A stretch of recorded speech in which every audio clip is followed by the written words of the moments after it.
MCPodcasting. 2, 1. What's happening, everyone? Welcome back Hello. to the podcast, episode 104. Nice to meet new guest, not new guest, a returning guest. Third time, hat trick of appearances on the podcast. Declan Proctor. And then I'm retiring after this. Oh, we're tired of top. We're tired of top before it all goes downhill. It's probably go downhill this one. Yeah, it's been Well, going not downhill. hungover for this one, so It's been going downhill since the first one. Don't worry about it. When was the last time you were on, Proctor? I think it might have been the hangover one. In my old apartment? No, Joker debate. Oh, Or Joker review. Sorry, review. Where it was like us three and Mickey Mann came on and talked about Oh, the was Joker. that in your room? We were drinking. What were we drinking? I think we were I think before we were night going out. out or something. Yeah. There There you you go. So the last two times. Remember we used first to be time at was the hungover. Yeah, I remember. go. First time was hungover. Second time was drinking. Can I address the elephant in the room here? Do you get a haircut, Proctor? Yeah. Hi. Adele Teach me. thingied it. All right, actually looks well. I know. Does look good. It was like fucking out to here. Yeah, I know. I was gonna say because Do you still have your wee man bun? yep, we man bun. I sent everyone that photo. I'm like, what? Yeah, I know. I was like, I didn't know what to do with that, mate, to be honest. I don't know. I'm just zooming them. I was talking to Dervla. Like I was like looking at myself in the mirror, and she's like, "Your hair at the back so long." I was like, "No, it's not." She's like, "You can put it in a bun." She's. I mean, no, you can't. She's like, "Give me it," and she just got my hair and put it in a bun. I was like, "Oh my god." It makes my heart start walking about like that. Well, man, if it gets I'm gonna have to start probably soon because I can't stay in my hair anymore. I literally can't. You literally, there's nothing to do. It's too long. What the fuck am I to do? Did she not Shit, shave just it? cut it for you. Yeah, I forgot. Oh, yeah, I forgot there was the fucking hairdresser. Jesus Christ. Aye, No, but, but mate, like every single Adele's person's not just letting their hair grow. Like, people are just getting scissors and it doesn't matter. No one can see anyway. Just get a wee trim. No, what? I'm not going to let someone who doesn't know how to cut my hair. Oh, look at Adele then. Yeah, but yeah, she's very confident. I've said. And we were only joking, Proctor. That looks like shit. No, I did say to her about, do you want to get my hair a wee cut? And she's like, no, she don't want to do it because she's never cut her before. Aye. It's not like I don't know how people are doing this here. Like I see on Instagram and Facebook, people are just, oh, my girlfriend just decided to cut my hair. I was like, fucking hell! Like, who knew your girlfriend was a professional hairdresser? I think we're learning that it's not actually that hard, and we're getting caught by these people. Do you know what I mean? That's the debate this episode. Oh Jesus, we should bring a hairdresser on. Hairdressing is not hard. Or it could go the other way, and whenever this lockdown's over, the barbers are going to have a lot of jobs to do to fix everyone's hair. Oh, like so I seen like a meme or like a fucking video on a Facebook with like whenever this lockdown ends and barbershops like a big pile of fucking money, you know, from Breaking Bad. Every barber's. But I can't. I don't want the rest. I was thinking debating doing a mohawk again, but I don't know. Yeah, why not? See, that wouldn't be too bad because you just gotta like. It's just the top of them. But then Yeah. see, looking back in photos, me of the mohawk, my hair looks so thin because it's most of it shaved off. See, you're laughing because you shaved your head. It's not fucking. It's like I'm not that stage yet. Like, give me a break, alright? I'm still in I'm loads of hair though. still in denial. Yeah, I know, true. We have a good problem with our hairs growing too much. that's a banning Well, tool. I'm happy with my problem because I don't even have to think about it. Oh, no, a lot of people see my hair and go, "Oh fuck you, like you're fine not losing your hair." I'm like, well, if you really seen what's under this hat, if you've seen the real hairline, if you've seen my hairline whenever I comb my hair back for that man bun, Jesus Christ. So I'm trying to keep it as much as possible. I always did want to shave it, but I would look fucking weird. Like I couldn't pull that off at all. See, I shaved mine, right, and then I shaved my hair last night, but then I hadn't shaved it in a month, and it was growing back. Yeah. So it was all like, so I know fine rightly, if I wanted to have the same hairstyle that I had before I shaved it, in 2-3 months, I'd just have it again. Yeah. So I was just like, because it is going back in the same way. Aye. So I'm just like, but it doesn't look good, in my opinion. I'm like, it looks way tighter shaved. So I'm like, fuck it, I'm just going to keep it like this. It does it does look cleaner. Like I think people who keep their hair when they're going bald or like they have like very little hair at the top, like it makes them look older somehow. When they shave it, you can't see that anymore. It doesn't Like look I said to you before, like you look better bald when you compare someone who's bald, and someone who's bald and doesn't look as good as someone who's just bald. Yeah, it's because they're in denial. They're trying to trying to hold on to their hair. I think once you accept it, just do it. I think I'm at that stage. I'm not at that stage yet, so it's kind of an awkward in between stage. I'm like, it's not actually it hasn't went so far where it's noticeable. I don't know.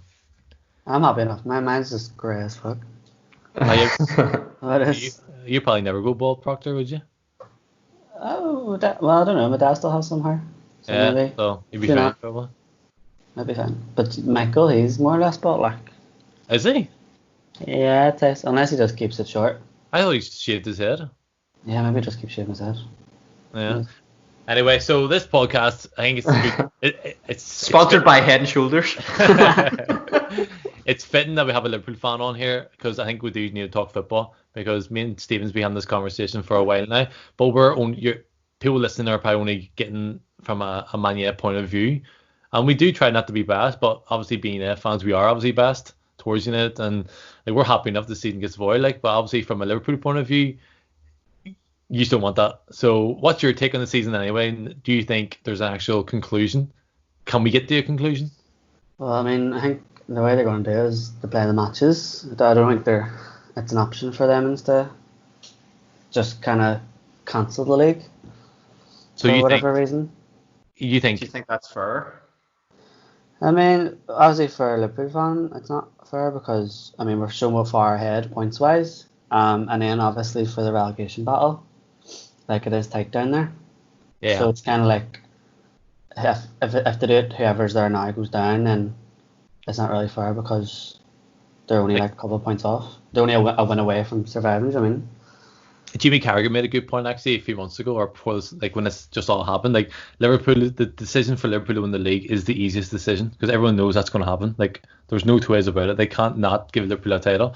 So the other decision is the promotion and relegations, and also the top four because the way Leicester were playing, like Leicester looked like they were falling out of it, and Chelsea were struggling. Chelsea were drawing and all, weren't they? Yeah, United were winning, and like Sheffield United. You were starting to get momentum. And then Sheffield United were actually just 2 points behind us with a game in hand. So like you can't say, we'll give the positions because that's fair enough, but it's not because some teams actually play less because of other commitments and other competitions. Yeah, like that's the two main issues in terms of the league. Like it doesn't. You have to look as well though, like what way they're going to try and do it.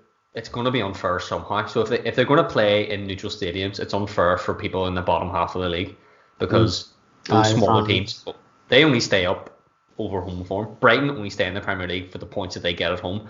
If you take Brighton to a fucking random stadium and they play Man City, they're never going to win. But if you put them at home, they've got a 20% chance they're going to win. You know what I mean? Yeah.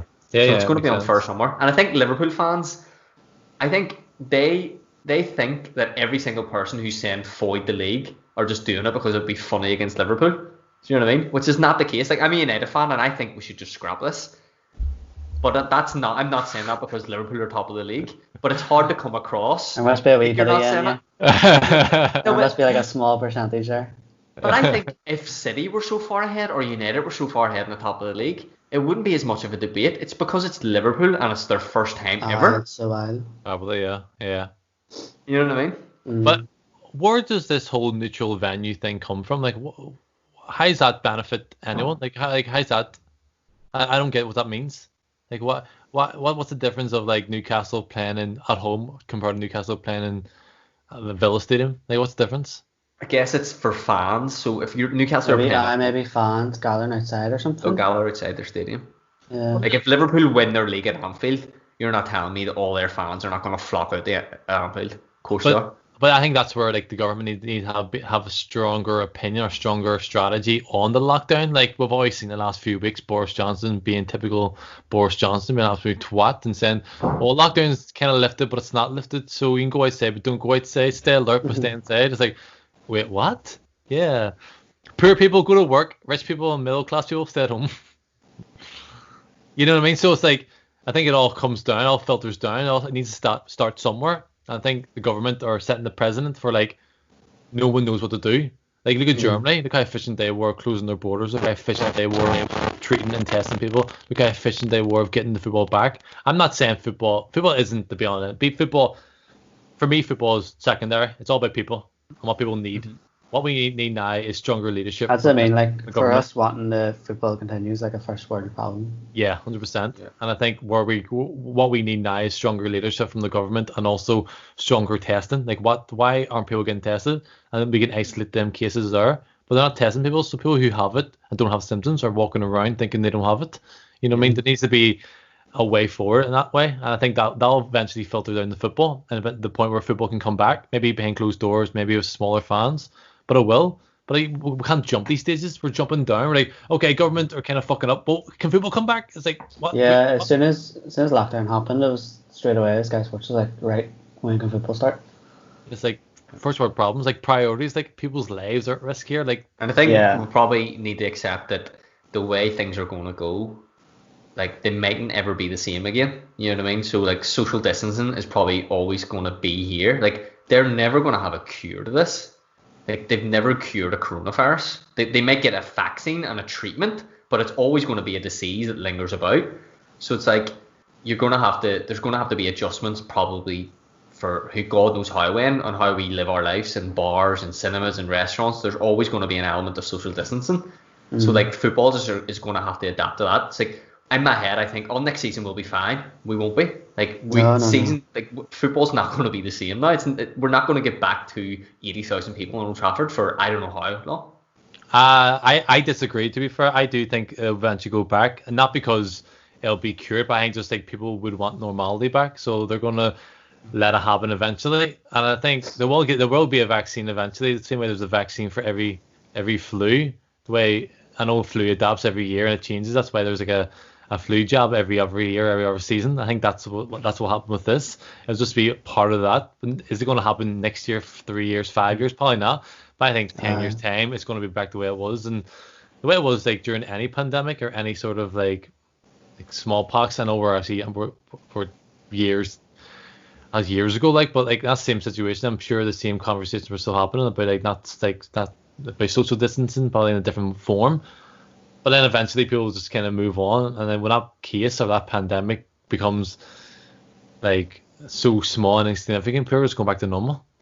And not because of it, they should do, but people will go back to normal because people want normality back in their I think lives. it's just going to take time. Old Trafford with 75,000 people. People want to go to Anfield with 60,000 people. I just can't see that happening for this That's season, next season, yeah, season yeah, after. yeah. It's going to take fucking forever. So this is where it comes to talking about how do we get football back. Like whenever we talk about next season, it's going to be the same sort of issue. Like we're not going to be able to have Old Trafford filled out, Anfield filled out until this is sorted. And like who knows how long they're going to get any sort of treatment for this. True. I think that's for me. It's first world problems, as Declan said. Like, but it's also like what can they do for now? Like behind closed doors seems the only way forward, and behind closed doors for the whole next season. And then, to be fair, even though I watched the Dortmund games and all too, I would be happy enough of that. I'd be happy. Yeah, like I was behind watching closed it. doors. Because it's still there's no atmosphere, but it's still football in the day. I think So it was if weird that they weren't allowed to celebrate together, but they could still stand in the wall together. And they were like being physical in terms of running against each Yeah. other. Something like I don't get Weird. that. It's like they're just ticking a box to be like, oh look, we are social distancing, we're not celebrating together. But yeah, when you're standing defending a free kick, there's 5 yous on a wall holding hands. Stupid question, was every player not tested before each game? I'm gonna Like, assume, yeah. So So if they're tested, then it's fine to celebrate. that's what I mean. Like, so why won't they let us celebrate? If they don't have it, then they're fine. So they can do it. Test everyone who goes in the stadium. But like Stephen said, it probably is just for the cameras to be like, oh, we're doing it. There's social distancing here. Yeah, because they like if they see fucking Howland that social distancing, like some fans, they'd be like, well, if he doesn't need a social distance, so Yeah. neither do I. And then sure, they had the masks on when they subbed off, didn't they? Yeah. They had to wear a mask. I don't understand it, but And Germany. I think they were like, no way, like they have like their wee areas where like the home and away team sit. I think they were like more spread out because obviously they had the whole stadium.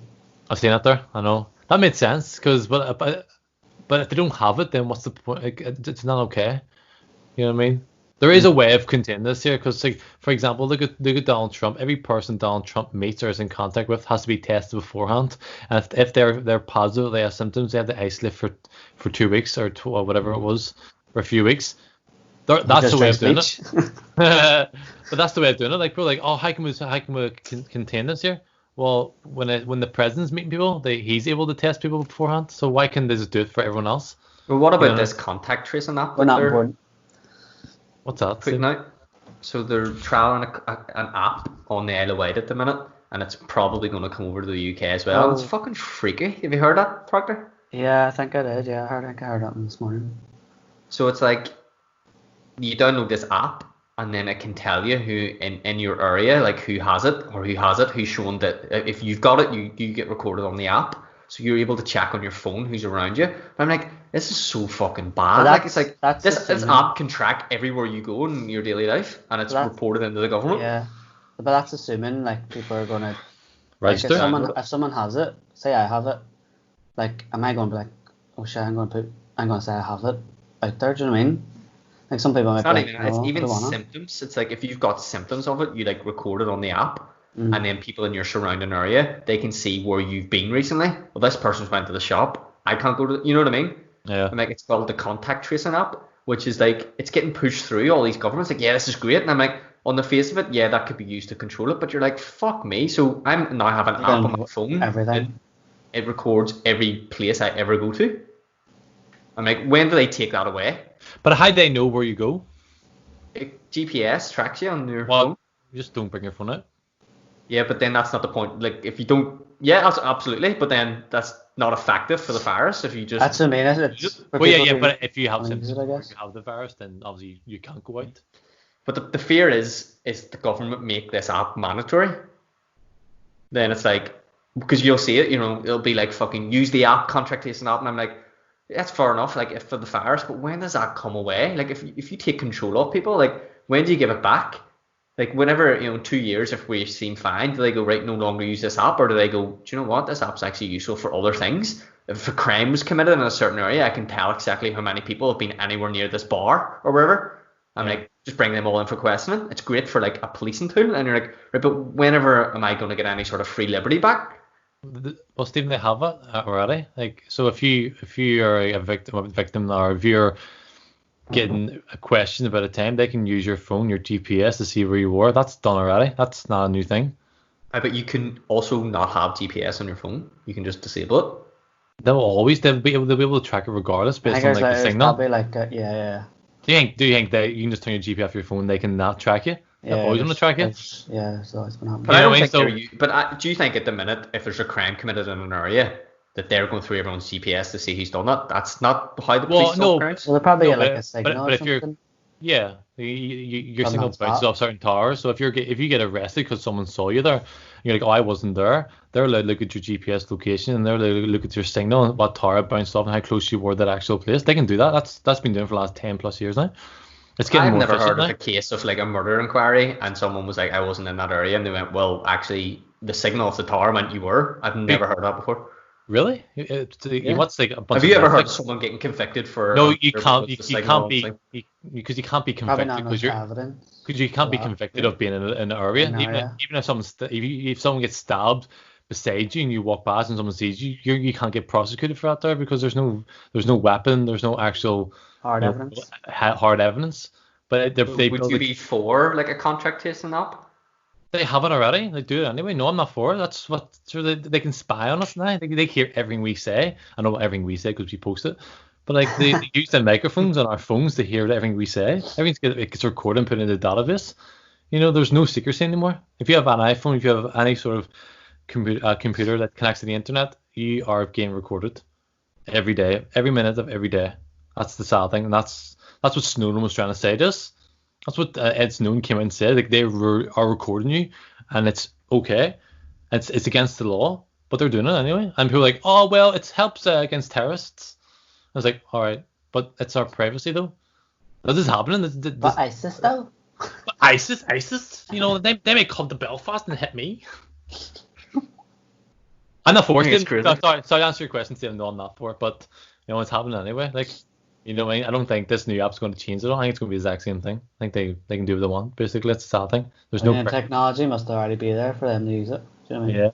And like people were talking about the Huawei phones, whatever Huawei. I don't think Huawei are allowed to operate in America still. Or is that maybe they are now? But back in the day when they first came out, about that ages ago. I don't think they are. Yeah, I think it's still a thing. But obviously, people like, oh, because China's going to listen in on you. But people, someone said, okay, it's okay for China. It's not okay for China to listen to you, but it's okay for America to listen in on you. Oh, because they're the good guys. No, you know what I mean? China. No, it's scary, like, isn't it? Fuck, it's the world is just getting like. Have you heard Elon Musk on Joe Rogan? Has anyone watched that episode? I actually haven't watched either of them, even the first one. Oh, mate, it fucking freaks me out. Like, why? He's talking about like Joe Rogan, Elon Musk. Obviously, he's like a fucking genius, right? I'd never ever heard of him speak before. I always heard his name, I've never actually watched him or anything. Yeah. I always thought he was like this really flashy guy, multi-billionaire, right? See, if you listen to him speak, he's literally the complete opposite of what you think he is. He's really timid. He's really shy. He's really like nervous. He's just like a nerd, if you know what I mean. But he's working on this thing called the Neuralink, right?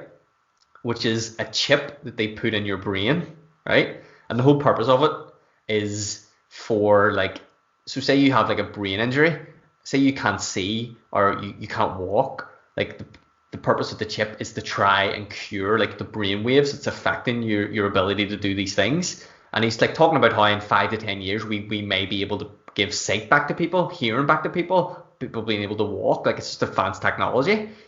And then obviously what Joe Rogan does is like expand on that and try to like get him to explain what he means in 25 years. And do you ever get when you have someone who's really intelligent on, they never like stick to something because they only they only want to speak in facts. Yeah. Which because they don't know. Yeah. But basically, in summary, he was basically saying, you know, in 25 years, like if we proceed this technology, like this will be implanted into everyone, and we could get smarter. We can get more. It's just like I'm listening to this shit. I'm just like, and it's really bad seeing me explaining it. It sounds so ridiculous, but listen to the podcast and listen to someone who knows what he's talking about. You're like, fuck, this world is going to be nuts. Like in a bad way, yeah. Yeah, well, like it depends on. He went so far to say that he believes that if the technology advances in a certain way, that the way we communicate to each other will change. It's like we will no longer need to use words. What? And I was like, what? I was like, it'll all be like brainwaves. It's like, this is what I said. So the biggest problem that people have is you've got a really brilliant idea in your head, right? And the challenge for your brain is you have to convey that idea to someone through words, right? But in the process of you conveying the idea from your brain to your mouth, you lose something. Because it's not the words that you have to use, like the tools that we use to say something, it never comes across fully as to what you're thinking. That's the biggest challenge. And then you're also relying on another person interpreting your words and in their brain understanding what you're saying. Like, that's the problem. But like if we advance technology, like you'll bypass that. It's almost like someone could read your idea. I'm like, fuck, this is crazy. My head was going mad. And then he started talking about like Joe Rogan goes mad about shit. So like he started talking about consciousness and when that came about, and he was talking about the elements in the world, like hydrogen and the step-by-step process that led to consciousness, right? And then Joe Rogan went, yeah, you know, it was really funny. I watched a video the other day of a monkey that stole a bike, that stole a baby. Right? I saw a video. Like, that monkey looked pretty damn conscious to me. Elon was like, yeah. Fucking hell. But yeah, watch the podcast. It'll fucking blow your mind. Like, I don't think I do want to watch that podcast. It's going to make me feel sad and like about like how much the world's going to change. And I just want the world to stay the way it is. Can you just be the way we are now and talking to each other? So look how much has changed the past 10, 15 years already. You know what I mean? Well, at least the fundamentals of being a human being and being like a person in society hasn't changed that much. We're still talking to each other. Player one shit. Yeah, but even that there had a good message at the end of it. Like you do need to switch off. There's a part of like I think this lockdown has showed it, and I don't know if you two are going to agree with me, but like it's okay to not see your friends because you can text them because that's the way it is. And there's a lot of friends you lose track with because people, especially at our age, people are getting married, having kids, and growing up, and just people move on shit. So with them people, you always kind of stay in contact through Facebook, through Instagram, through text and stuff. But your true friends, the friends you want to see on a weekly basis or a bi-weekly basis or whatever, that's obviously not possible because of this lockdown. And you thought, sure, well, we can just text each other, or me and Proctor, we go and play pro every 3 weeks on the PlayStation Store. But there's no substitution for actual physical contact. That's what I realized. Just like I can. You're loving. You don't know what happens to them pro night, Stephen. I don't want to know. Sounds like a couple of circle jerking sessions going on. But you get me, like, regardless of how much contact you have with each other, me and Stephen do this podcast every week, there's no substitution for actually being in the same room, having the same vibe. Even you just bounce off each other. Yeah, it's even when you're having, like, we're doing reaction videos and stuff, like it's good to do reaction videos through Skype because that's all we can do, but there's something fundamentally wrong with not being in the same room and talking to each other because you don't get the same body language of each other. Like, we can almost communicate to each other without actually using words. If I'm sitting beside Stephen and he's reacting a certain way, I can get what he's doing. Oh, he doesn't like this. He feels uncomfortable. But like when we do this here, everything's lost. There's something detached from that now. And I think I never really noticed that until this lockdown. I think it's kind of like there's businesses basically saying, so I'm working from home and I'm pretty much a full capacity working from home. Like there's no difference from what I'm doing. So being in the office hasn't mattered for my like output and productivity. Yeah. But the businesses are now saying like it's possible that we may always have people working from home. Yeah. Like we can change our business model and be like, I don't need the premises. I can actually have the staff, save the overheads. I don't need to pay for my building to have these people here. They can work from home, which is insane. I can't imagine doing my job and never going into an office and seeing the people again. Yeah. Never having the Christmas parties or never having the night out after work. Never, like, I'm like, fuck, all that there would just go. Yeah, I think when you're saying about what Elon Musk is trying to articulate into Joe Rogan about these, there would be no real words used anymore. There's no real communication.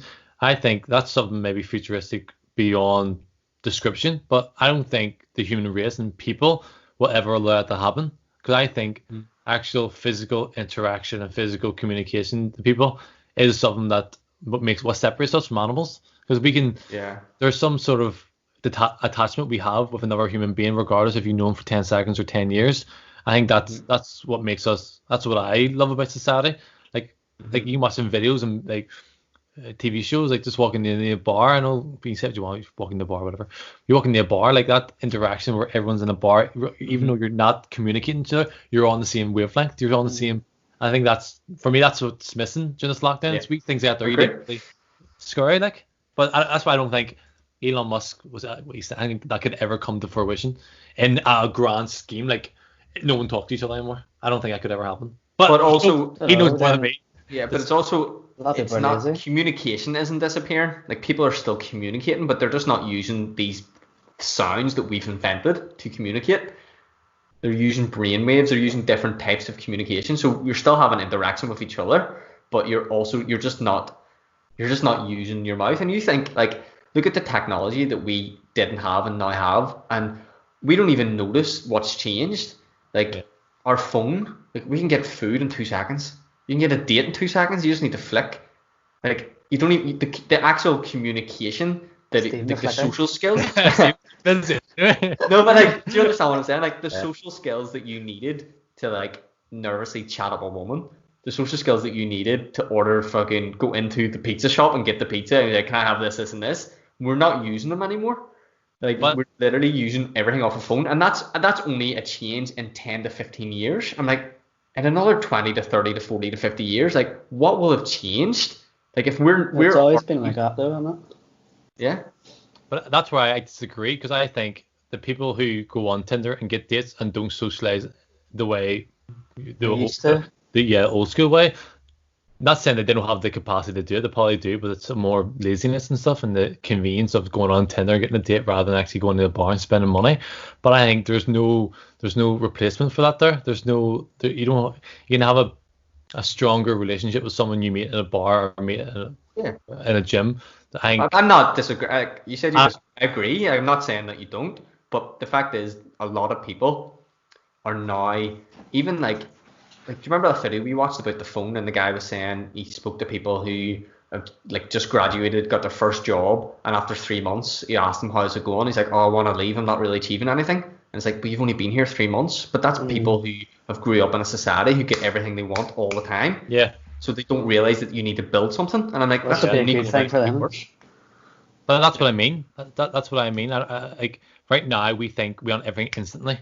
Like we want a date instantly. We want to order our burritos instantly. We want to get a job and move up in our careers instantly. And that's only happened in the last 20 years, which is not a long period of time in human history. It's not a long period of time in one person's life, but in society. So I think for now, we think that's the way forward. That's the way it's going to be. But I don't think it is. I think eventually people are going to disregard these things. Maybe still use them. Tinder is never going to go away now because it's so convenient. But to be that's going to replace social interaction and picking up people, I think it's ever going to happen because I think there's no replacement for that. It's about how you use it, isn't it? Really. Exactly. Like if you still go out to the bars and try and get girls that way, and then go on Tinder once or twice a week or something, instead of completely giving yourself on Tinder and getting it that way. Do you know what I mean? And it's all about experience as well. Like if you have a bad experience on Tinder, then you're not going to go back on it. And if that happens over a gradual 10, 20, 30 years, then it's going to cease to exist. Yeah. Well, I think I'm not disagreeing with this, but it's you dick. No, but it also like come on, debate, fuck's sake. People will. So people sit around a campfire, right? Yeah. But you don't need to do that anymore. But people always do that because it's nice and it's interaction, right? We don't need to do that anymore, but we still do it, right? But also, Tinder still exists. So the fact is, like, and what Elon is, I don't fucking know, but what he's probably saying is like in 20 years, this is why people can communicate. It doesn't mean we won't always, but it's still. But what I'm trying to say is like we could live in a world where we don't have to, which is what is happening now. So even if we agree that the best way, and we're always going to agree the best way is to pick someone up at a bar, is to fucking go in and order your pizza, is to do things that involve social interaction, it doesn't mean that in 25 years there aren't alternatives to it. And what I find interesting is what are these alternatives going to be? So at the minute, it's your phone. Your phone is the alternative to what it used to be. So how much is that going to expand in the next 20 years? And it's fucking scary. Yeah, but it's also like it all depends. Like so now we have phones on our wrists now. Like I know Apple Watches can fucking phone people, can do FaceTime. Like imagine telling someone that 20 years ago they're gonna have something on your wrist and you're gonna be able to talk. That is fucking Back to the Future shit there. But it's happened and I don't have one. I know Stephen, you don't have one. Exactly. I know you have one, Proctor. So I think that's where our disagreement I thought was going. Like I thought you were saying it's going to replace it all. For me, I don't think it's going to be there, but it's not going to solely replace it because you can't replace social interaction. I don't think. But maybe I'm just being like stuck my own ways sometimes. Maybe it's just my problem. Do you ever see Wall-E? Wall-E? I like all the fat people in the chairs, and they literally have like a screen in front of them. And they order everything. Everything is just on the screens. They don't need to move from their chairs or anything. Yeah. In my head, I'm like, it's not too far wrong, is it? You're like, that doesn't seem too bad. Looks pretty good. Wall-E trying to clean up the planet. Fuck off, you dick. But like that Ready Player One, like I read that book and I've read it loads of times, but I reread it recently, and it's just like the way they were doing it, like the world is so bad. Like the movie was a good movie, but it didn't portray really how bad the actual world was that they were living in. Like it got to the stage where it was so bad that they stopped trying to fix it and they just built a new world in virtual reality. Jeez. So everyone was just living in this oasis and they were just living their lives in this new world. So they all just sat in their houses with the gear on and they lived. The houses were like slums, weren't they? Yeah. Because no one had it. There was no, like, the energy, like, the crisis was so bad. No one had any money, but they only had money in the Oasis. So they just built a new world. And I'm like, fuck, that's mad. I'm not saying that's going to happen, but I was just like, the concept of that is not so far removed of what we have. Yeah, I know. But, like, as Declan said, they're like, you watch Wall-E and there's people sitting in their seats and getting everything handed to them. And we can do that. We can literally, as you say, Stephen, you can sit, get a comfy sofa, do your work from home, order food that fucking delivers right to your door. You don't need to leave that room. You don't need to leave your sofa, but you do though, because you want to. Because physically we have to. Because we're animals. At the end of the day, we need to move around. We need to move our muscles. I think physically, mentally as well. Yeah, exactly. Of course, people are going to love that sitting inside all day, but like I think majority of people will eventually like want to get out of the house, want to go to a restaurant, want to like go for a run or. It'll So make if you bring it back to the actual lockdown, so like we've been locked down for 3 months now. It doesn't like where we live at the minute.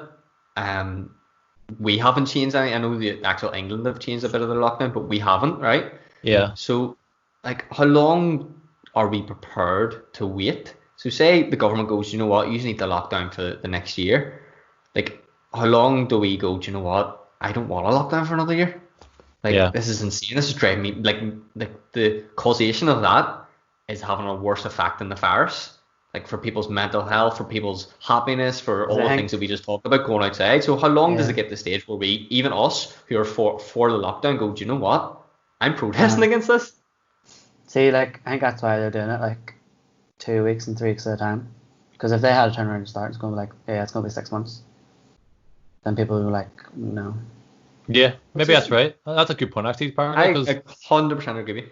Because for me personally, I like having the realistic target. I wish they told me at the start it's going to be 6 months, because mentally I can aim for that. Prepare yourself, yeah. Yeah, for me personally, but I know some people can't. Some people like having that potential light at the end of the tunnel. 3 weeks, you never know. In 3 weeks we could be back to normal. So people like that. So that's then they get a knockback every 2 weeks. It's like maybe, but like at least you have to start up again. Smaller goals, because some people like it. For me, it's always bigger goals. But to achieve bigger goals, you need smaller goals to get there. So maybe that's their mindset. They know it's gonna be another 6 months, but they're thinking like just keep telling 3 weeks because it's something to aim for. And you know yourself. Which is why, like government wise, like it comes to a grey area whenever you challenge the government and on all their misinformation and all the bullshit they tell you. You kind of have to look at it and go, are they, only allowing certain journalists into these press conferences every day to censor like what's really going on? But are they doing that because they don't want to create a mass panic? Are they going, we're only locking down for 3 weeks because we want to keep people in check? We want to make sure that there isn't fucking riots, that everyone doesn't go mental. We want to just gradually extend it rather than us just coming out and honestly going, do you know what, you're locked down for a year.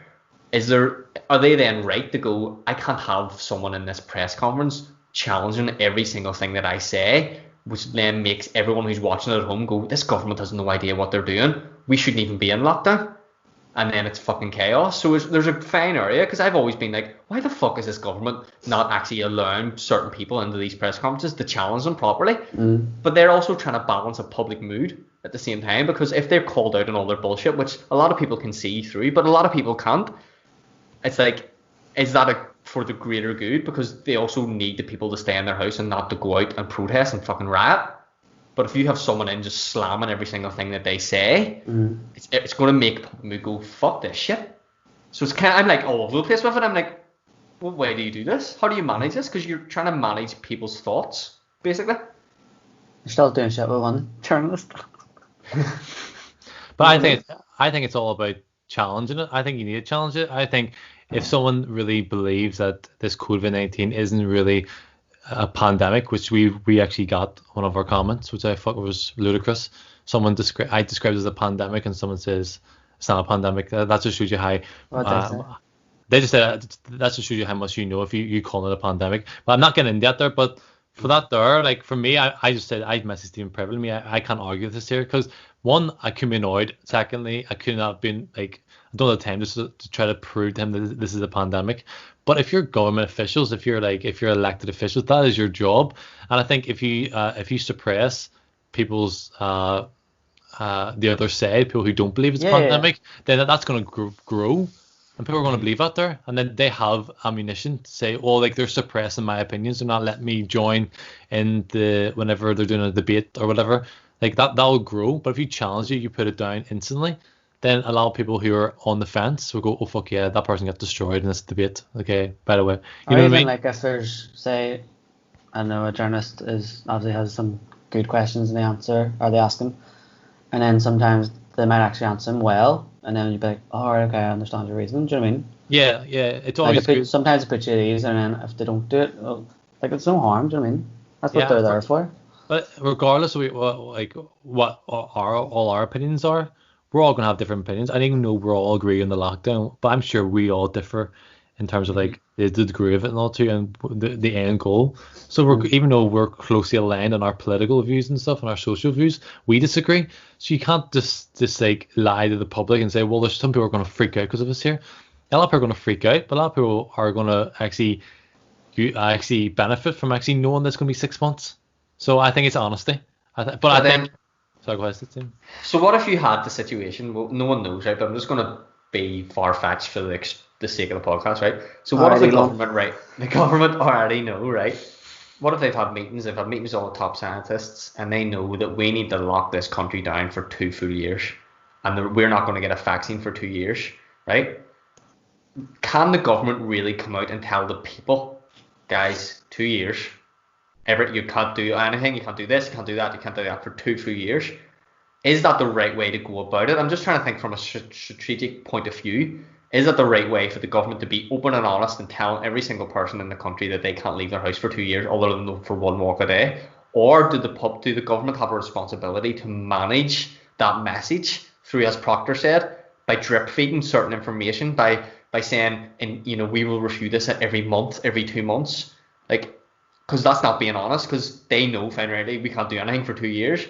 But what I'm basically asking, I don't know the answer, but I'm basically asking, is the best way for the government is for them to do what they're doing and drip feed information, or should they just come out and say, here, 2 years?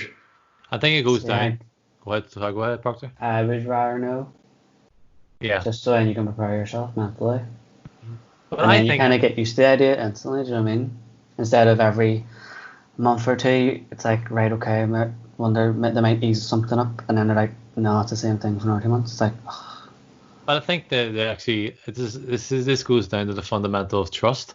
I think, especially UK government and whatever government country, like the Germany government, look at a China's government. It goes down to trust. Do the people in England and UK trust their actual government to know what's best for them?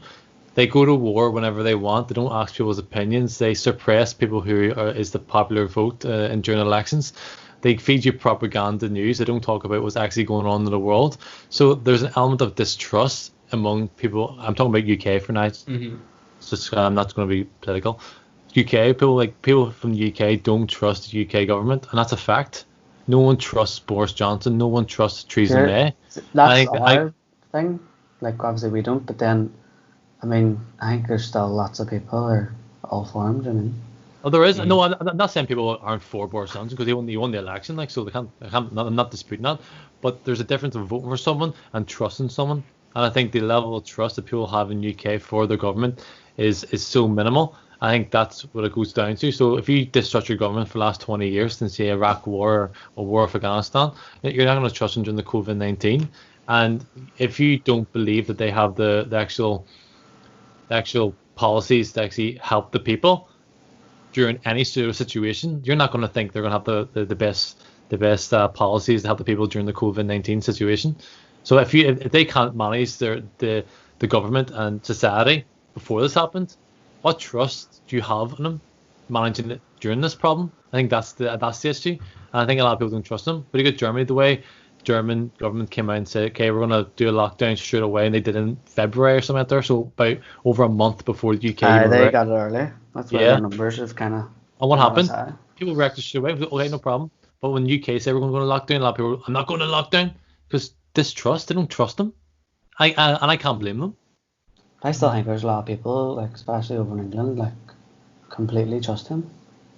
Yeah. Of course there is. I'm sure there is, but I think. But it's for us to grasp that is how? Do you know what I mean? But I personally, it comes down to people. Yeah. It comes down to people and information. If you're getting fed this information from media and you don't trust the media, then how can you believe it? But yeah, and at the same time, it's people. We view it as the government, but it's still a person. It's still one person that's saying this. We're putting trust into just another dude, another woman who's telling us what you can and cannot do. So there's always going to be an element of trust, because even their scientists are fluting their own lockdown rules. What about the scientist guy who says we should lock down, who then literally went, I think he had a woman over to his house and all this here crazy shit. And I'm so that makes people go, is this as bad as it really is if the guy who's telling us needs to do it is not even following the lockdown? Yeah. I think a lot of people who think it's not as bad as what it's made out to be. And it mightn't be. And it mightn't be, and I hope to God they're right. I hope to God that they're wrong. I'm wrong this whole time and I'm worried about nothing. But But again, I think it comes down to trust. If you have someone in your life who tells you lies and lies and lies and lies and tells you're going to do something and doesn't do it, and then they say, here, lad, come on, there's a pandemic out there, stay inside. You go, I don't fucking believe you. But you have someone in your life who tells you the truth and is honest with you to the core, and they say, lad, there's a pandemic, I say we should stay inside for next month. You go, fuck, this person hasn't lied to me. Yeah, I'll believe him. I think it comes down to people, but it's also trust. Here, you talk away. My laptop's going to die and you get a charger. That's alright. But the longer fucker, even like the longer it goes on, people start to think like how long, as sad and as morbid as it is, everyone has a date, right? So there's a lot of people who don't, like, people fucking die every day, right? So there's a lot of people, maybe you've just retired, you've lived your whole life, you've worked your whole life, you've just retired, and now you're locked in your house. And you're like, I don't know, like, you know, I'm 70 years old, I could be dead in the morning, and I have to spend the remaining, and it's easy for everyone to say, oh, but it's for the greater good, it's for everyone else, but I'm like, but what about me? So, like, I have to live my life too. It's like, so it gets to the stage where the longer it goes on, people start thinking, I could die at any time here, and I'm literally sitting in the house. Yeah. It's like, I have to go out and do stuff too. So I don't know how sustainable it is to keep people locked down. Like. Yeah. See, I mean, obviously, our situations, we're quite lucky in terms of we're able to go to the shops. But there's people who don't have any family and are maybe like older and they have health problems and they maybe can't get to the shop and they have to rely on food banks and people come to the door and delivering food. You know what I mean? There's also people who have illnesses that they're not treating at the minute. Like there's people who can't get their cancer treatment. There was Adele's friend.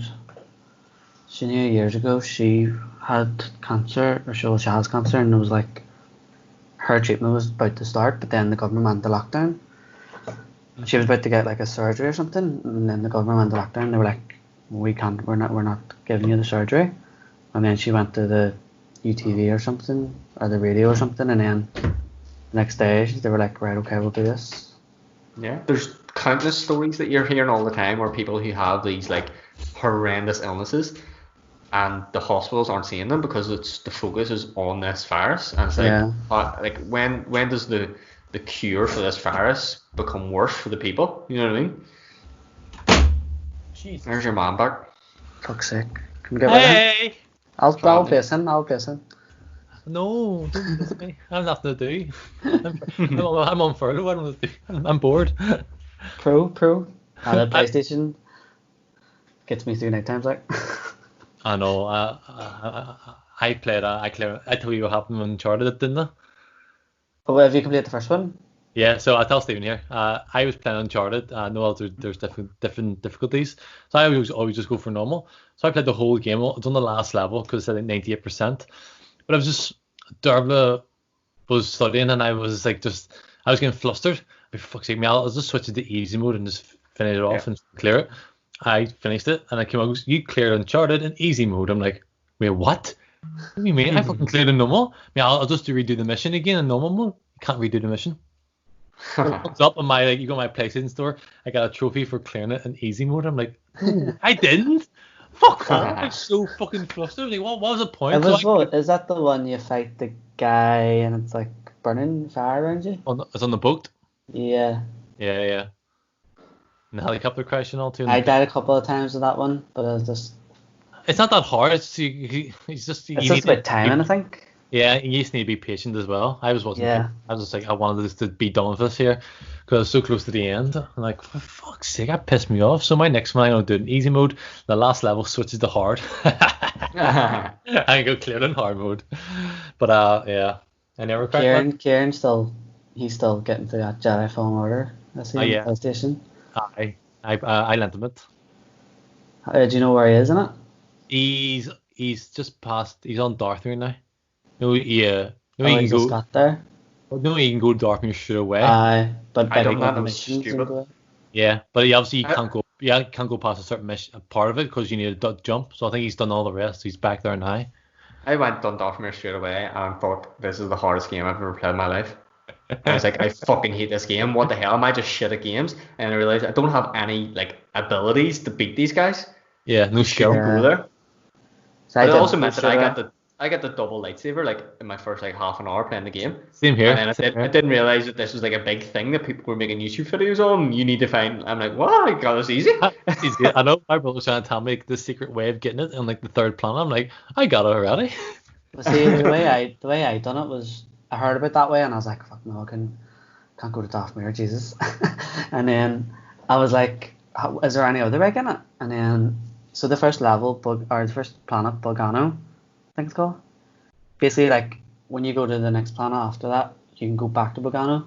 And then there's like the way to get it there. And I was like, I'll do that way because I've already been to that planet. Plus, Dathomir is just scary as fuck. See a big ass fucking. See them fucking like mini Darth Mauls. Then Yeah, they're Darth so Mauls. hard. I know, I was kind of There's hoping so Darth many. Maul would turn up. I know, same here. I was like, I have Part to of be me was Darth. like, oh, come on, please. I know, I thought that would have, because he's alive, because he survived. But no, he died before. I know, I was Avengers. trying to work out when the game was set, and I was like, this is just too much. I think he died. Because I think he survived Phantom Menace, and he comes back and fights Obi-Wan Kenobi in the Clone Wars and dies again, or in Rebels. But then this is obviously set after Return of the Jedi, or Revenge of the Sith. Yeah. What one was that now? That's the third one where Darth Vader. Anakin Darth Vader. But here, Stephen, before we go here, what about the new Star Wars movie? What's your opinions on that? Is it the Taika Waititi thing? Yeah, his name. I can't say his name, but yeah, him or. Yeah, it sounds good. I mean, like, as big of a Star Wars fan I'm kind of like, I could do with not another movie for a long time. Like, I don't need a new Star Wars movie. Like, I thought they came out recently and said they're not going to do any Star Wars related like movies for a while until these TV shows kind of pan out. But then they're like, oh, But sure, it's been 3 months. they have another trilogy planned, don't they? Like 22, 24. yeah, I don't know what's happening. The last trilogy was so bad that I was just like, the more trilogies we keep making, like someone's going to grow up and look back in Star Wars and like fucking 70% of the stuff is shit. I'm like, fuck's sake. That's so annoying. I mean, I don't know. I guess you don't have to watch them. No, you're right. No, you're right, 100%. But it's just like, because Star Wars is so like, I love it so much that it pains me that out of 9 films, only 3 of them are amazing. And it's like, that's not a good ratio. Yeah. I guess for them, as though money-wise, they're still done well. Yeah. Well, financially, it's probably the most successful trilogy in it. I think it is.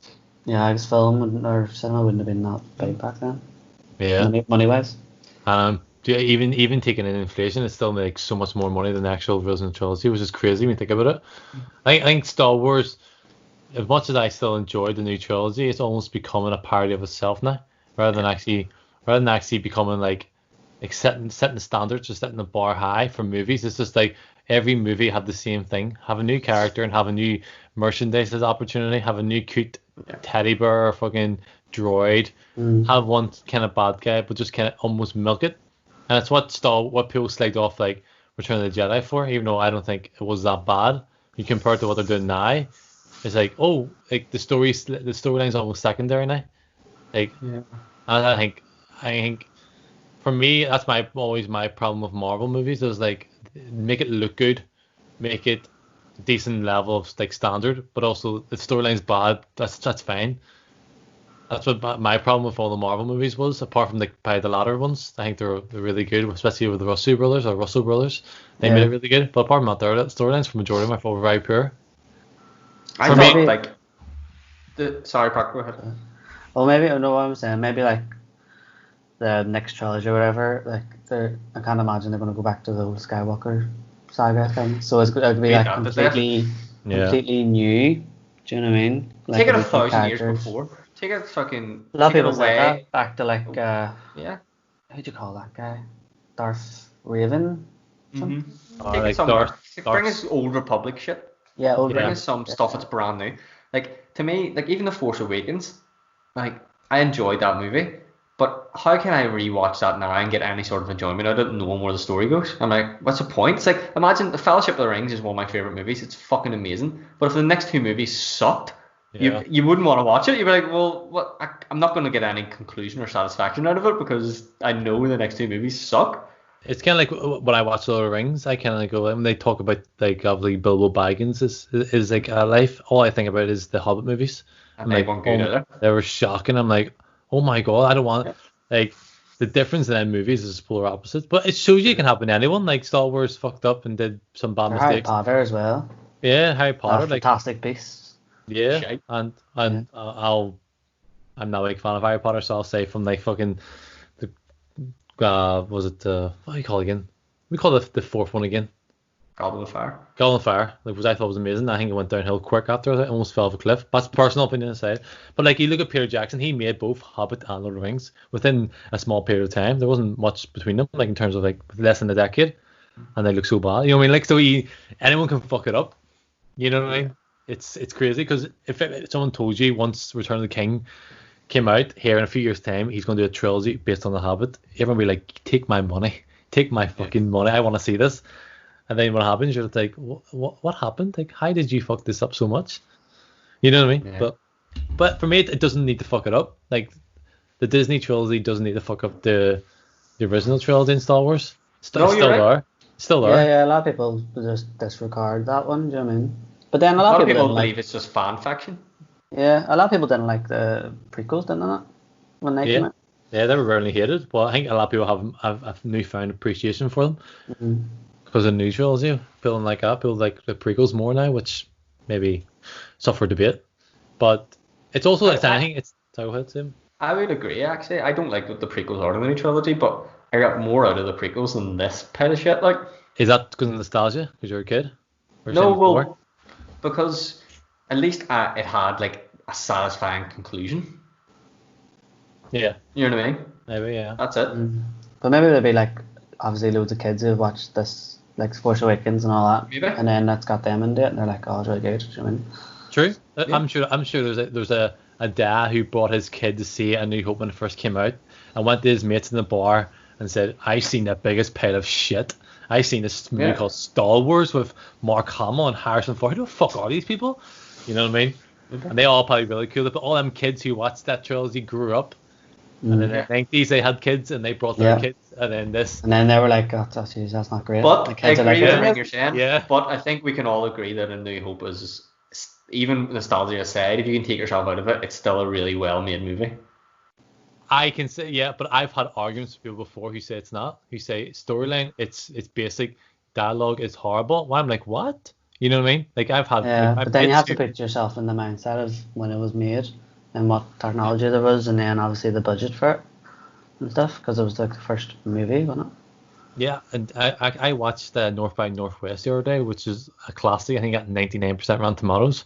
But if I'm like judging it compared to movies today in terms of like the cinematography and the actual, like, there's so much mistakes in it and there's so much poor dialogue sometimes. That's because of the time, the way movies were made. So I judge it by movie standards now. Not to say it's bad, because storyline it's probably one of the best out there, and acting it's pretty good. But the actual cohesiveness throughout it is so poor. Like the mistakes throughout it, I was like, oh my god, it's so annoying. The dialogue is so poor and the sexism is so bad.